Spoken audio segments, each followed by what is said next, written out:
media recognizes the value of the league and provide an enormous opportunity for us as candidates to connect to the electorate and inform voters through the media. So, and that of course is just one election.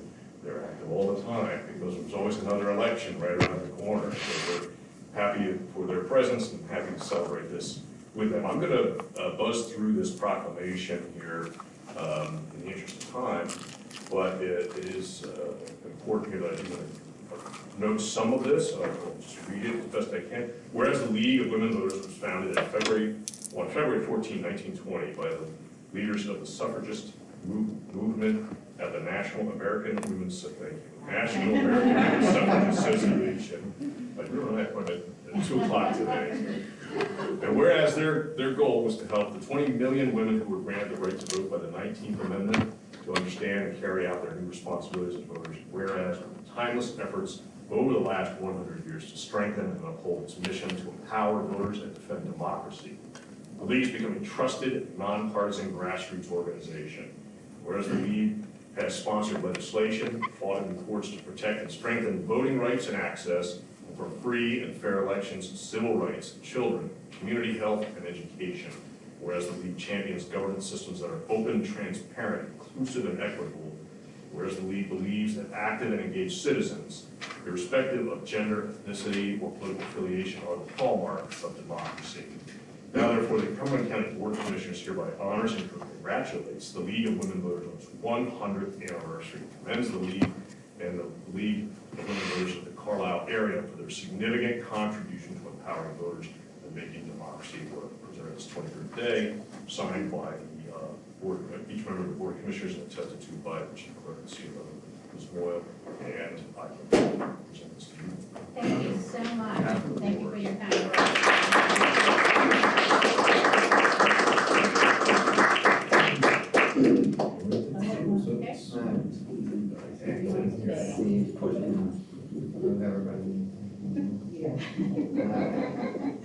We've been here since 19. That's older than me. And take several pictures in case someone looks.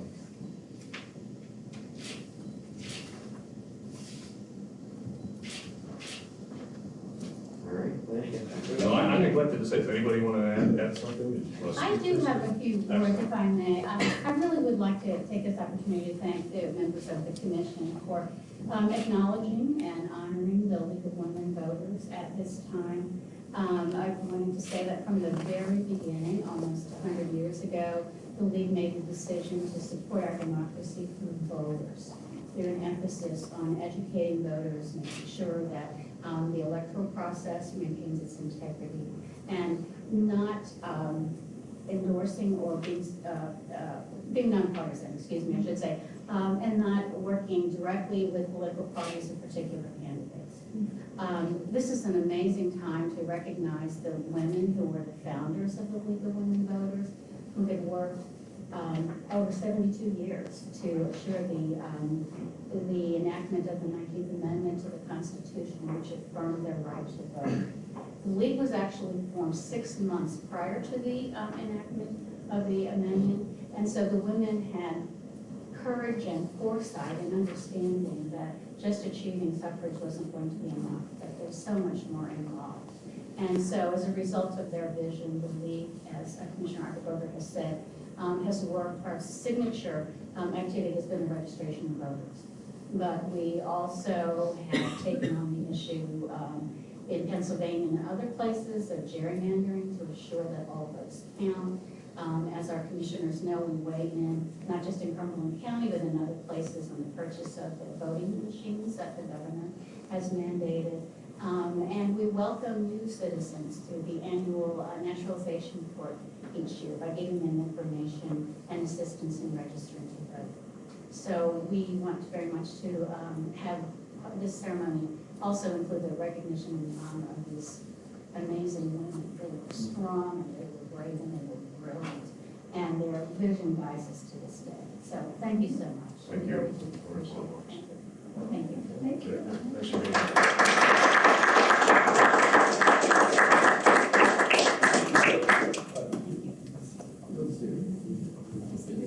here.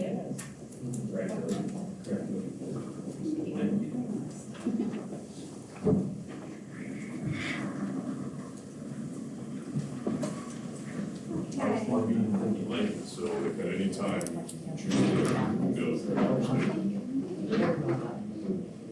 Okay, next I'll call on Stacy to discuss agenda item 4, which consists of contracts with rates. Stacy? Agenda items 4.1 A and B are existing contracts, contract extensions, or addenda with no additional costs or increase to the county, and they are as follows. A contract with Children's Resource Center for Children and Youth Services, and an HRG contract extension for financing of appeals. Commissioners, do you have any questions, comments, or concerns regarding any of the above motions? Okay, next we'll move on to agenda item 4.2, which consists of new contracts, vendor services, grants, and contracts with increases or decreases to the county. And I'll begin by calling on Darby to discuss the contract for adult probation. Good morning, Commissioners. Adult probation is seeking approval to enter into a contract with CDI BTM for a software solution. The case management system includes adult probation as well as the warrant collections unit and the court administrator. You may recall, some of you may not recall, last year BTM was here and they did a demonstration of the product in August. We met again with the commissioners in November, and at that time you approved moving forward with the initiative. So we're here today to review the contract, and hopefully you're in agreement with the terms of the contract. I would like to note, since the last time we met with the help of IMTO and BTM, we're able to reduce costs by $15,000 to the previous quote.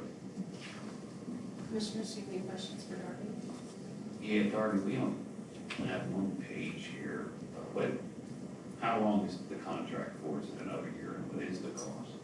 It's an annual renewable contract, and the 5-year cost is $150,000, $500. The first year cost would be $42,100, and then every year after that would be $27,100. Thank you. One question, you mentioned about the reduction, $15,000 reduction. Is that because is IMTO taking on part of that responsibility, or did they simply help us streamline what was being asked of the contractor? It was a matter of streamlining. The platform, they wanted to use an Oracle platform, which would have cost us $30,000. And we use Microsoft SQL, and BTM was willing to convert their product to Microsoft and save us the $15,000. So I'm going to ask a follow-up question to that. Have we tested it with the alternative platform?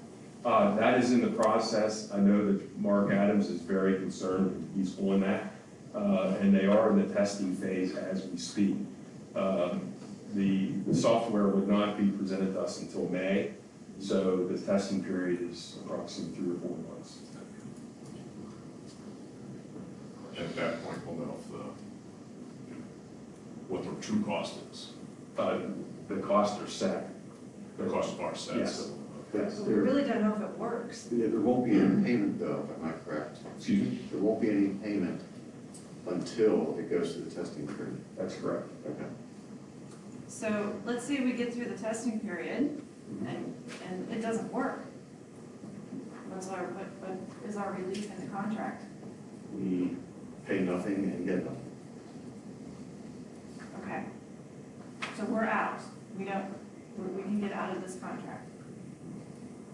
You can approve this contract subject to it being approved through the testing process. Okay. So it will take place by what time? May? Yes. so there's no disbursement made to the vendor until that point? Correct. There won't be. All right, I okay. don't care if they're asking for it, it will not happen. All right. Okay. And so what will we owe them for the switch on the platform and the testing? I saw nothing in the contract about any payment for that process. No. Okay. I'm gonna make this is just my personal comment. These situations where even at home, if I get involved with a vendor and I have to switch a software platform, it doesn't go well. But regularly, it does not go well. I'm concerned about entering into this contract. I would just also like to note, we have a current contract with the provider, which is due to end in June. And if there would be issues with BTM, we could always return to that contract in June, so we would not be without a provider at that time. Okay. If that helps. Well, I think if you go by the motion that I recommended, and that is approve it subject to it passing the testing Yeah. period, this contract will not only not be signed, there'll be no payment made. Okay. Do we have that motion on there? Any other questions on that? Just like being a foreign shareholder, I hope you make it work. Thank you. I think too, as part of that subjectivity, we have to get through that testing period, and it has to work for adult probation, but it also has to be okay with our IT department, right? It has to pass both, it has to be okay with both. And they check that routine. Good, okay, all right. Any additional questions? Thank you, Darby. Thank you. Next, I'll call on Robin to discuss a contract for assessment. Robin? Good morning. Last year, we had to upgrade our server for our CAML software. And during that process, we became aware that we had not done any upgrades in 10 years. So during that process and that project, we added software assurance so that we will continually be upgraded year after year and not get 10 years behind. That being said, our new maintenance contract is now due, so we added that into the new maintenance contract so that we're always being upgraded and we won't get behind. So that's the additional cost. We've been able to pretty much maintain the other line items as far as the monthly maintenance and modification costs. Any questions? Yeah, is this contract an annual contract? Yes, Okay. yes. And is our IT department okay with this? They were involved in the entire upgrade of the server, all the transfer of software, the software assurance. They actually encouraged it also. Does it auto update, or does it tell you that it needs to be updated? It is through our vendor. The main is the FilePro, which is the operating mechanism behind the scenes. And the vendor, EST, maintains that with FilePro. So when something comes, they push it into the server. Everybody gets updated. No one notices. You know, if there's any kind of extreme changes, which is almost never, then, you know, they notify us. You know, that we have to do something, we'll take you down for an hour, but for the most part, it's seamless. And then you also, though, know when the upgrades are coming? Yes, Okay. yes. Any additional questions? Thanks, Robin. Thank you. Next, Bethany is here to discuss a grant. Bethany? Good morning, Commissioner. This is the leftover HAVA funds that the state is dispersing to counties to put towards their new voting machines. So that's what this is for. And it's $282,000. Any questions? That was quoted to us about a year ago. Yes. We just couldn't ask for it until we purchased the machines, so, yeah. Are we still hoping to get an additional 60% from? Yes, we should be getting around 2.3 million, which you had approved that grant already. They have to just wait until the other counties put in their grants because they can't receive the money until we reach a certain threshold of funds, so. But we should be receiving both this year, so. Any additional questions? Thanks, Bethany. Nikki is joining us to discuss two contract addendums. Nikki? Good morning. I'm here to ask for two addendums. One is the Adelphi Village, and this is an existing contract, and what we're adding is they have a new in-home services community service that we can use with our families, and it provides prevention, treatment, and aftercare to our clients. It's utilized by both CYS and JPO, and it is the rate is comparable to our other in-home services. The other contract is Appalachian Youth Services.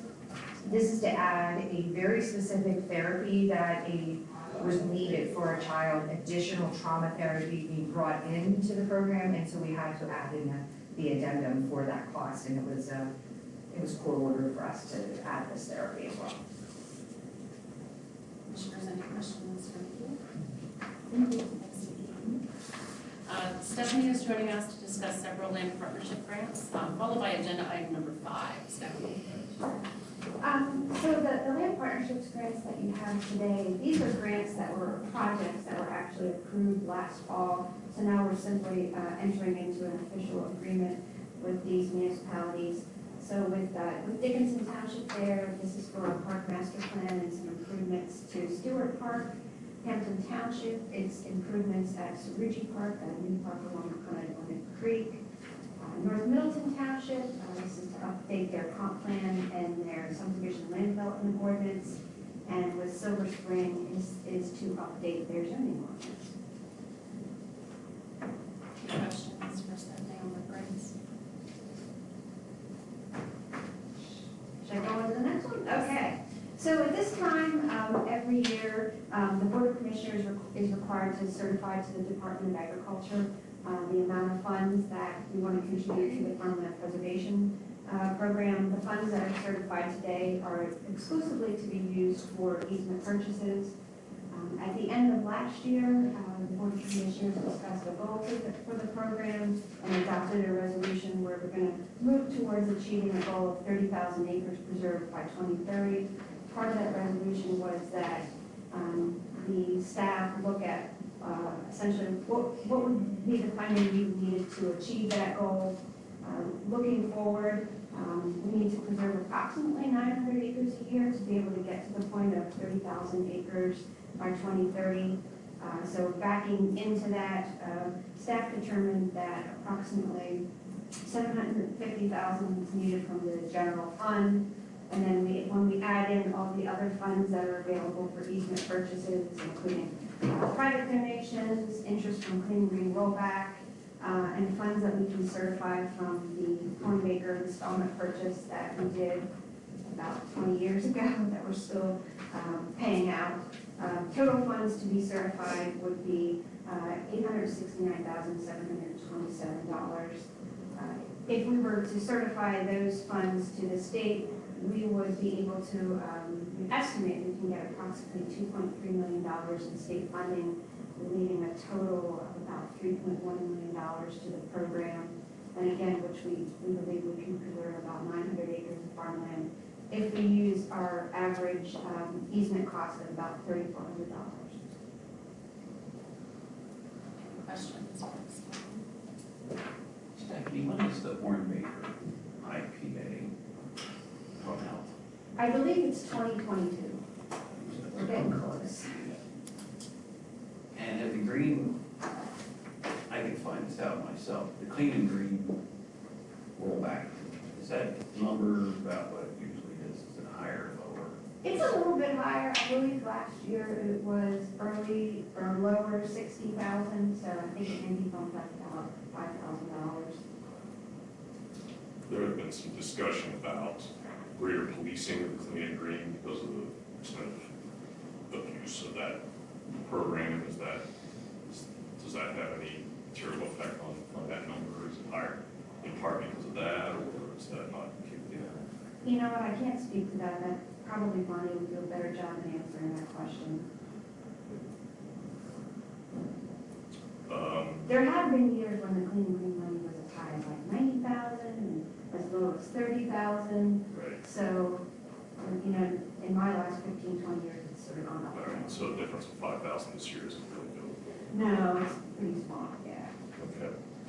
Since we're on the subject, one of the other things that was discussed with staff was to find a way to perhaps, in order to reach that stated goal, is to recruit some other partners, including municipalities.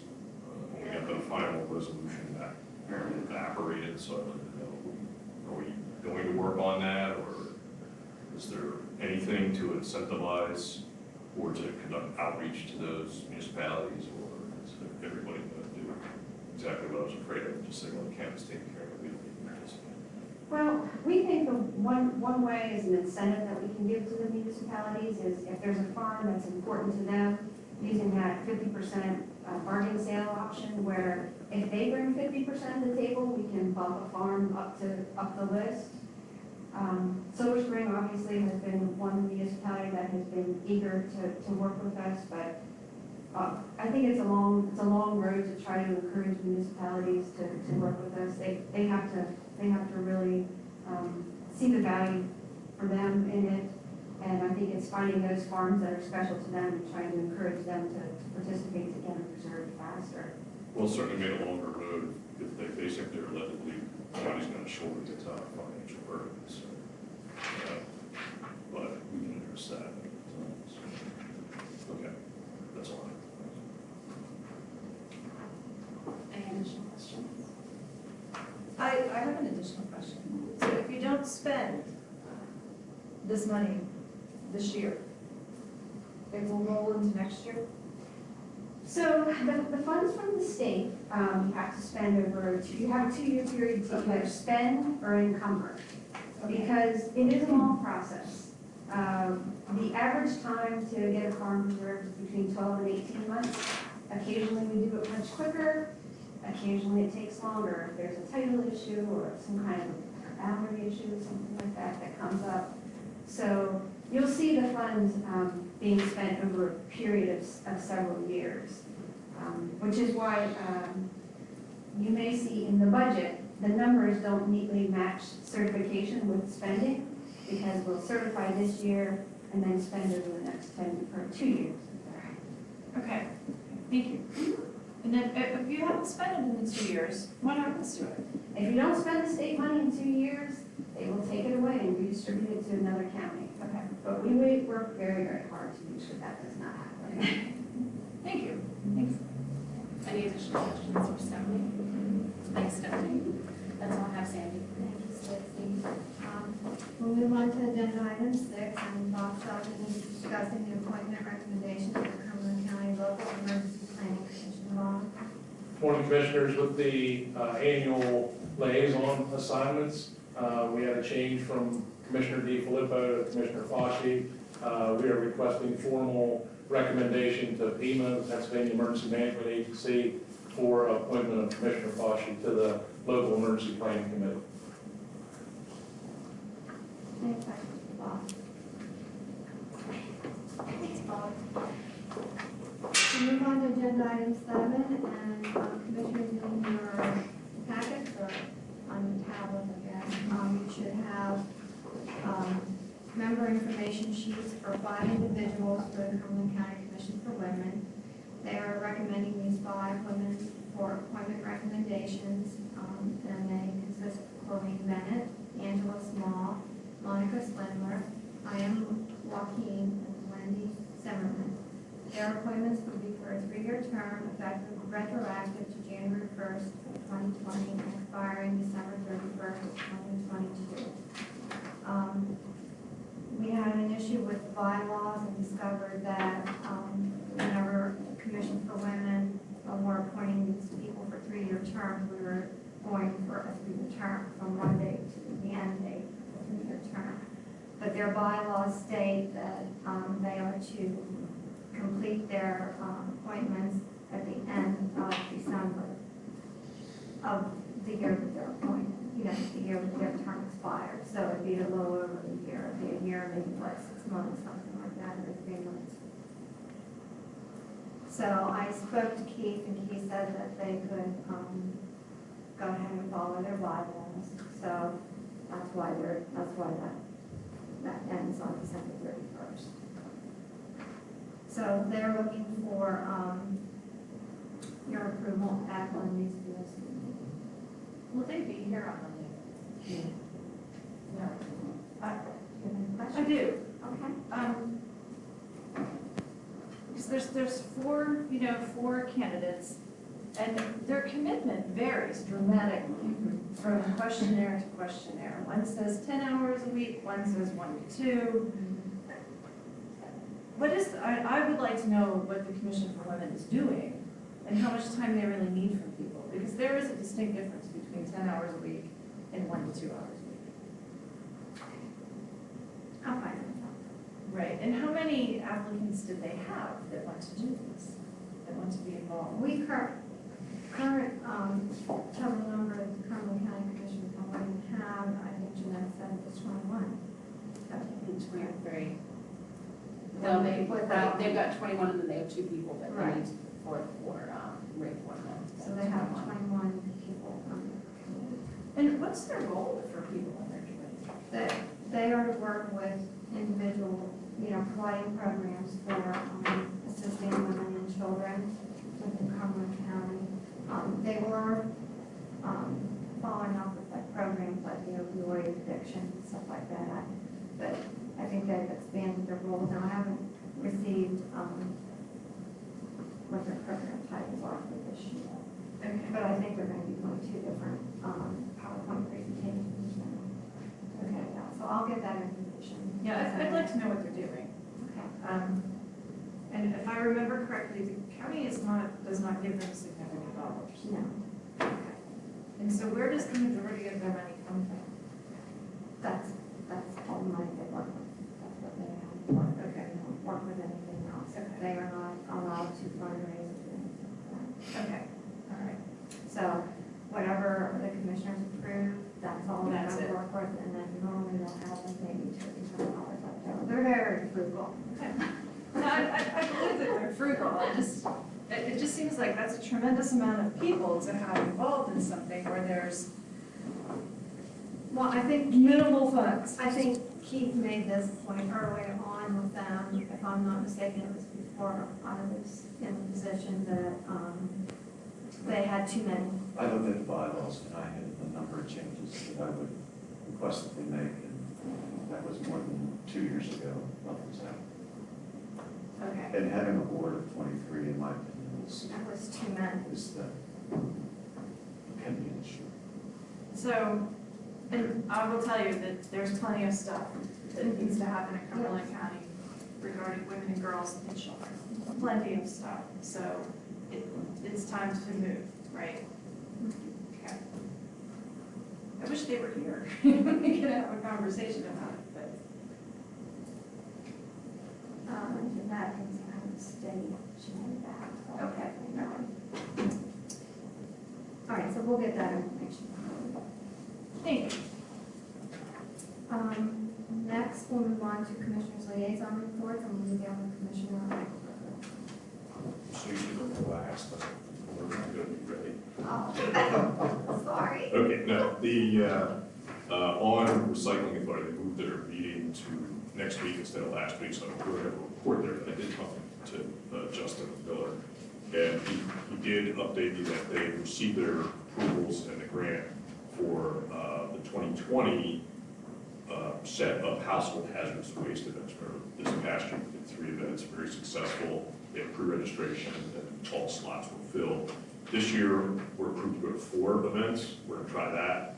And Judd seems to think there's still an enormous market for materials, not just a backlog anymore. There's going to be a consistent need for household hazardous waste disposal. So once that was approved by the state, he put the notices up on the website, so anyone who wants to sign up for a time slot, these aren't going to be until later in the year when the weather improves. But they do fill up fast, so the schedule's on the website now. Anyone who wants to sign up for a delivery time slot for their stuff can do so at any time. And if he hasn't already reached out to you saying he's going to be looking for a little media push to kind of get the word out. I was gonna do that. So, okay. Yeah.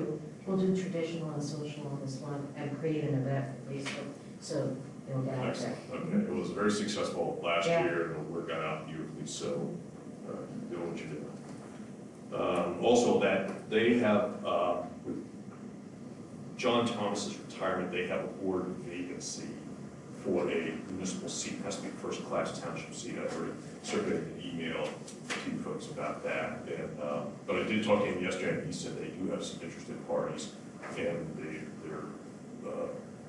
they are anticipating filling that soon because they need it to make sure they have quorums and take action. But he may end up coming to us on short notice if they arrive at a candidate. And so I'll be bringing an appointment for the board once they are ready for our approval.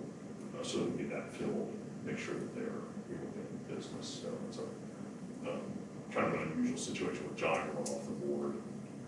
Normally they would bring us recommendations prior to now, but it was an unusual situation. So we'll do some cleanup on that. That's you'll be hearing more about that in the future. So yeah, that's fine. Real quick on NHID, I was at the advisory group meeting last week. Handful of items. I think some of these have already come before us. The contracts obviously did. On the MH side, the housing project, the LTSR long-term is going to continue to. That's a big project. It's a big housing project to provide community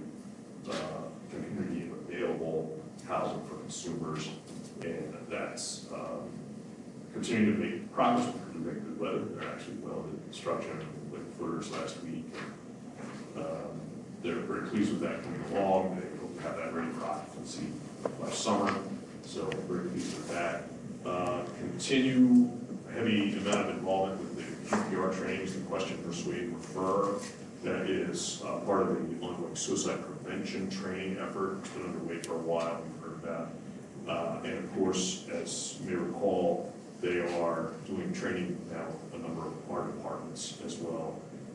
And recently, we're working with the county prison, assisting providing it for our prison as part of the core training for corrections officers. So significant undertaking there, continue to make progress on that. They've got more sessions scheduled throughout. I think more to be scheduled coming out throughout the spring. Also, let's see real quick. Mike Chambers, a member you may know Mike. He was active member of the board. He has had to step aside, so they'll be bringing us a nominee soon for appointment on that as well. Our speaker was Paul Lewinsky, who spoke about the Tom's Mental Health Court to the group so that they're informed about it. Got a lot of questions on that, a lot of interest on that. And we all received, of course, the invitation to the graduation celebration, January 29, upstairs in courtroom number 5. So just a reminder about that. IDD and Autism Task Force. IDD maintains a family-led task force on the autism issue to meet the increased level of challenge that's a result of greater recognition of autism. And they have recently undertaken significant amount of legislative contact because this is a mandate with IDD, with earlier mentioned that those services have to provide screening services and then referral for treatment where warranted. So you've got this huge influx into the system without necessarily a lot more resources from the Commonwealth along that. And it's created some bottlenecks, of course, but they continue to tackle that. But they are working on legislative means to try to get the equitable allocation of resources.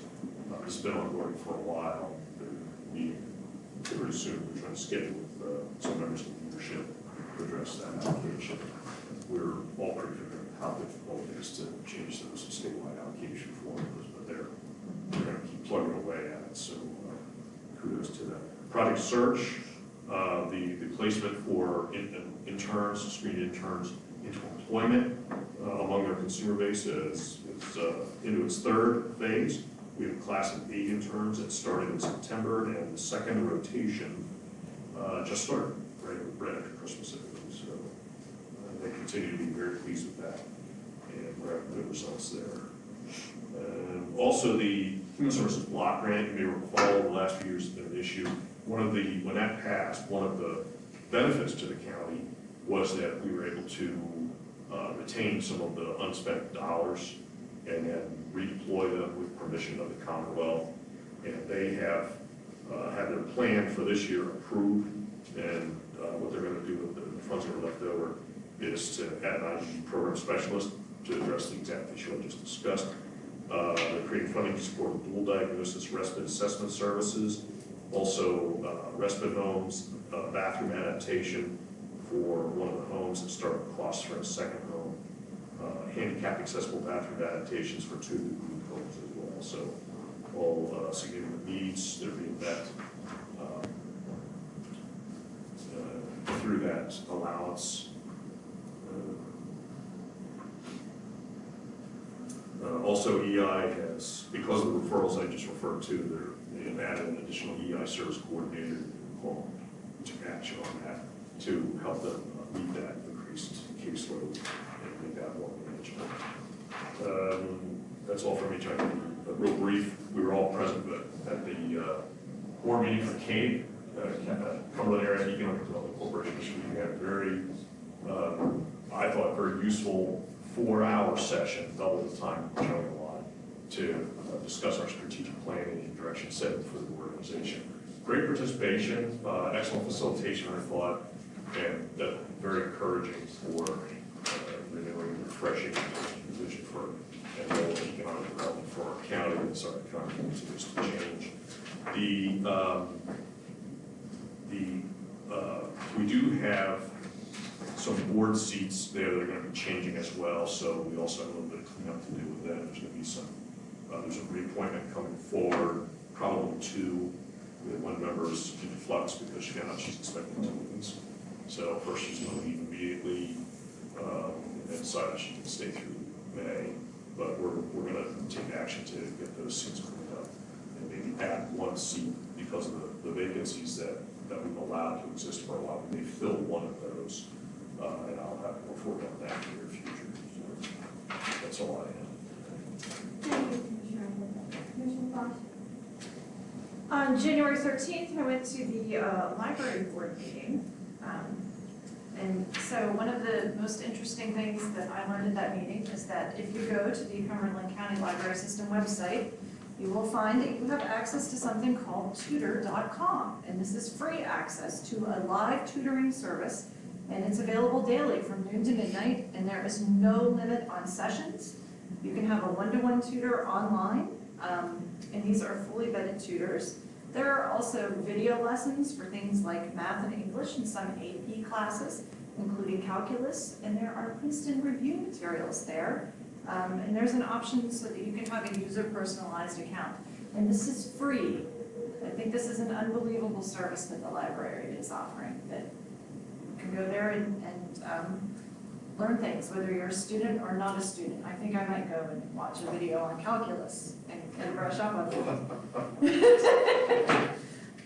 The library system, they secured a $5,500 grant from the Foundation for Enhancing Communities to translate library promotional materials and public forums into multiple languages. And that, I think, is fantastic as we think about the diversity of Cumberland County. Their 2019 audit will commence the week of January 13th, which means it's already commenced. Lost library cards will no longer be a $3 fee. That's pretty cool. You do know where your library card is. Because you told me it's expired. It is, I think yours is expired. They have a new employee clearance policy in place. I was very, very glad to hear this. They have no more provisional employment at the library system. The clearances must be submitted prior to the commencement of employment or service that involves responsibility for or direct contact with children. So there is no more provisional employment and then they render clearance. You are not working there until you have been cleared, which is excellent. They are searching for a company to do their new strategic plan. And the CCPA Library Edge Assessment results are available, and it was a peer group assessment, and the library did very well on that peer group assessment. On January 9th, I went to the local emergency planning committee meeting, and I will tell you that this is probably one of the most interesting things I've done in a long time. And I learned a tremendous amount at this meeting. So I did not know a lot about local emergency planning committee, the local emergency planning committee, and I have learned a tremendous amount. So the first thing is that they had the Becerra Superfund Summit, and that was held last year on October 10th, and there were 150 attendees. and Sarah facility EHS managers, safety personnel, first responders, healthcare, municipal government, and local coordinators.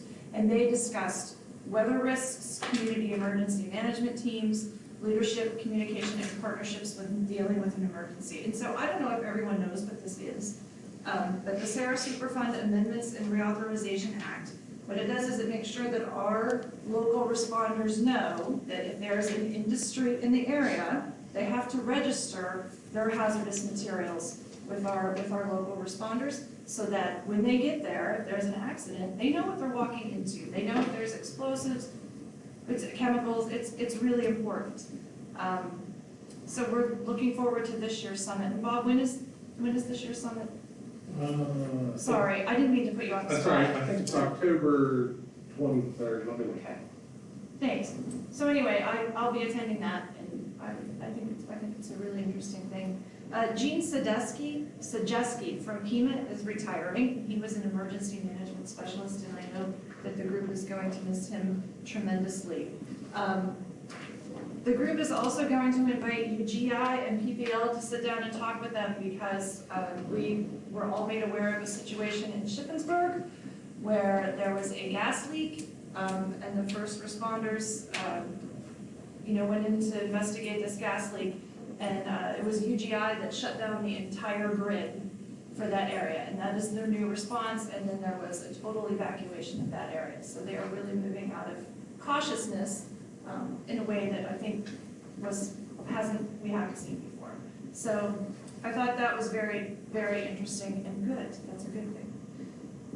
And finally, January 16th, 2020, I went to the Cumberland County Planning Commission meeting, and there was a learning session on tools for agricultural preservation. So those tools being the Ag Security Area Program, Ag Conservation Easements, which is farmland preservation, as well as Clean and Green. I thought that was very interesting. We're getting 3 new Ag Security areas in Hopewell Township, Dickinson Township, and Southampton Township. And there will be some zoning text amendment in Shippensburg Borough and a subdivision and land development plan. One of the most interesting things I thought about that board is that there were 3 new board members. They reorganized 3 new board members. They are really on top of what is going on, what those plans look like, what it means for the environment, what it means for conservation, and ways to make those plans better. And I was very, very impressed. That's all I have. Thank you, Commissioner Hashi. October 22nd. Okay, October 22nd is this year's Sarah Summit. Yeah. So mark your calendars, because Yes.